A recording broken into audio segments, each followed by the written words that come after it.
ilgili de canlı yayınlar yapacağım. Milli takımımız ne yazık ki Avustralya'ya 2-0 yenildi ve hepimizi çok üzdü. Oysa ki Avustralya'yı rahat yenebileceğimiz konuşuluyordu, söyleniyordu. Maçtan önce herkesin ortak görüşü rakiplerimiz için de 3 tane rakibimiz var grubumuzda. Şu anda Amerika, Avustralya ve Paraguay en güçsüz, bize en rahat rakip olarak yenebileceğimiz rakip olarak Avustralya gösteriliyordu ama Avustralya ne yazık ki bizi yendi ve üzüldük. Sabah saat 7'de kalktık, uyandık hepimiz Türkiye'de oturan, yaşayan insanlar saat farkı nedeniyle televizyonların karşısına geçtik ve Avustralya'yı nasıl rahat yenebileceğimizi seyretmek arzusundaydık, isteğindeydik. Ne yazık ki Avustralya bizi hak ederek, oynayarak, oynatmayarak yendi ve futbolcularımız bazıları tel tel döküldü. Bunlardan birisi Barış Alper Yılmaz'dı. Ne yazık ki Barış Alper Yılmaz ümitlerimizi, kendisinden beklenenleri boşa çıkardı. Saçlarını çok güzel yaptırmış. Kızılderililer gibi yaptırmış, kestirmiş, taratmış, sarıya boyatmış bir punk stili saçlarını yaptırmış. Futbolundan çok saçları dikkat çekti. Oyunda kaldığı 45 dakika boyunca kendisine gelen topların hepsini ezdi. Yanlış paslar verdi, ortalar yaptı. Avustralya defansı 1.90, 1.98 stoperleri Henry Sutar 1.98 metre boyunda. Yanında Kerem Aktürkoğlu bizim 1.65 orta yapıyor. Kerem santrafor mevkiinde oynuyor. Orta yapıyor Barış Alper havadan. Adam Kerem'den 35 santim, 33 santim daha yüksek Sutar. Bütün hava toplarını aldı Avustralya defansı. Diğer oyuncuları da uzun boylu. Barış Alper Yılmaz topu şişirdikçe şişirdi ve bütün toplarını yanlış değerlendirdi. Dolayısıyla insanlar Barış Alper'e kızdılar, seyirciler benim gibi. O saçları öyle gidip kuaförde yaptıracağını biraz kafanı futbola yorsaydın, orada o defansa o topların havadan atılmayacağını bilebilirdin ve o topları kaybetmezdin diye insanlar öfkelendiler. İlk yarı maalesef gol yedik ve 1-0 mağlup olduk. O Kerem Aktürkoğlu kendisine gelen bütün topları ezdi. 85 dakika Montella Hoca, milli takımımızın teknik direktörü.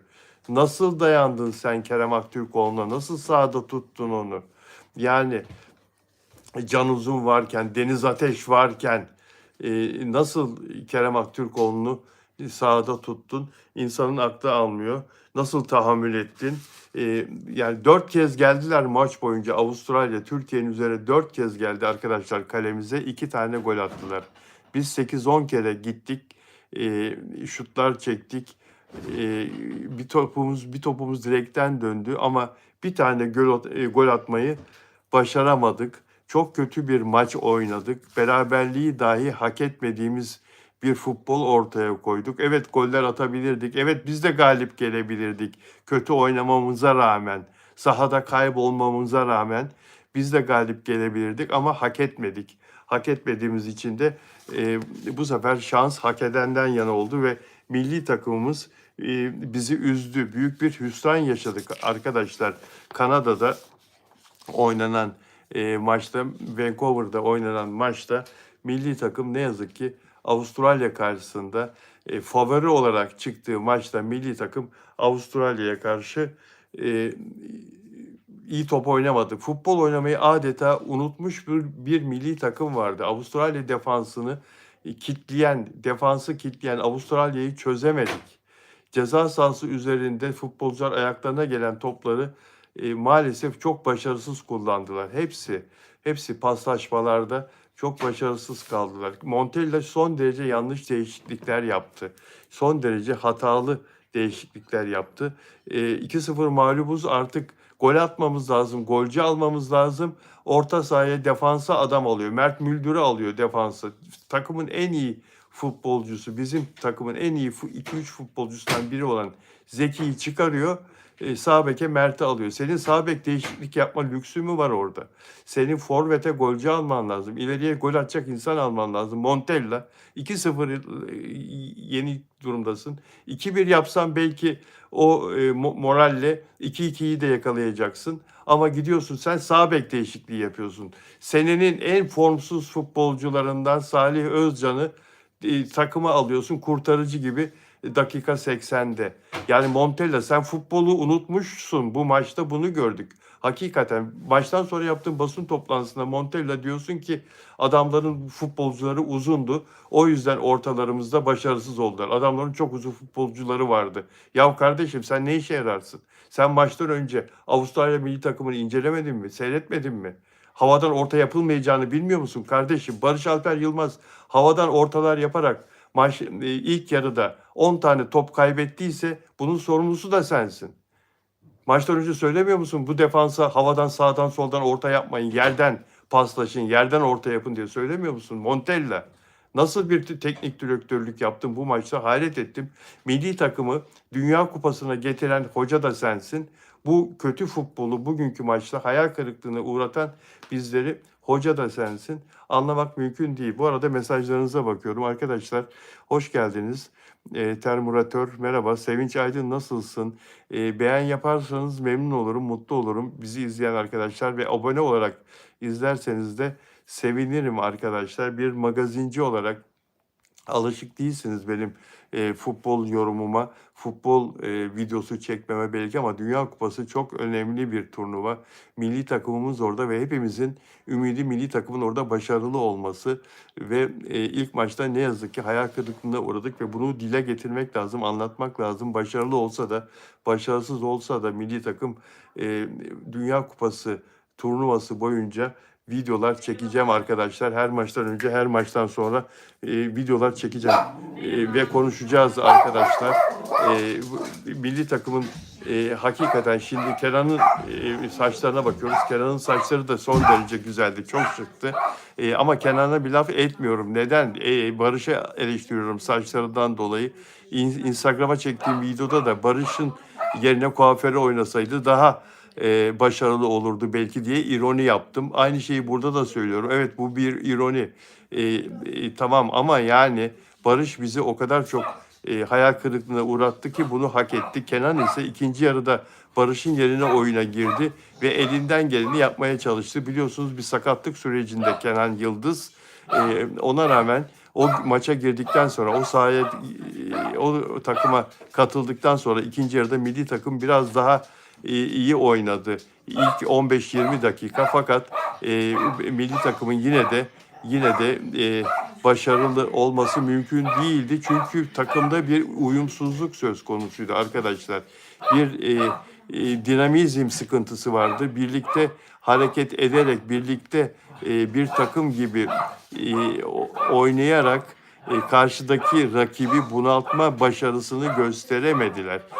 Ceza sahası çevresinde yaptıkları paslaşmalar yeterli olmadı. Bir iki topta içeriye girdik ama o beklediğimiz golü atamadık ve ne yazık ki takımımız başarılı olamadı. Şimdi burada şunu da anlıyoruz. Oralara gitmek, Dünya Kupası'na gitmek, finallere katılmak harika bir şey, çok güzel bir şey. Ama şimdi bizi yenen ve bizim eleştirdiğimiz Avustralya, futbolunu eleştirdiğimiz maçtan önce küçük gördüğümüz Avustralya, Dünya Kupası'na 7. ya da 8. kere katılıyor. Biz bugüne kadar 3. kere katıldık, 3 kere katıldık. Dolayısıyla karşımızda küçük gördüğümüz rakip bizden Dünya Kupası turnuvalarında çok daha tecrübeli. O nedenle peşin olarak takımı galip ilan etmek yerine akıllıca futbol nasıl oynarız da rakibi yeneriz, geçeriz, başarılı oluruz'u düşünmek lazım. Takımı da bu şekilde motive etmek lazım. Seyirciler, taraftarlar peşin peşin milli takımı galip ilan ediyorlardı ama anlıyorum ki ben bu maçtan anladığım şu, Montella da o havaya kapılmış, o hayale kapılmış ve hiç çalışmamış. İnanın bana hiç çalışmamış Montella.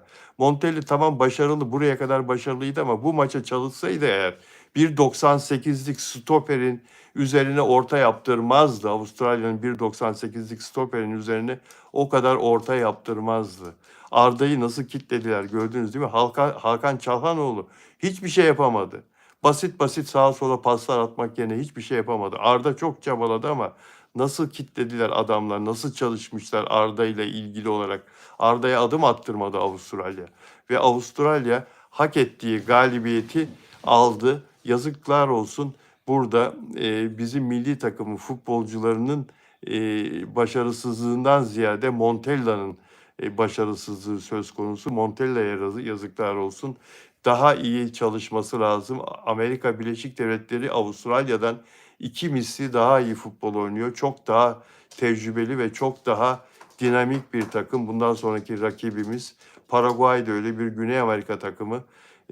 Çok daha dikkatli olmalıyız ve çok daha ciddiye almalıyız rakiplerimizi.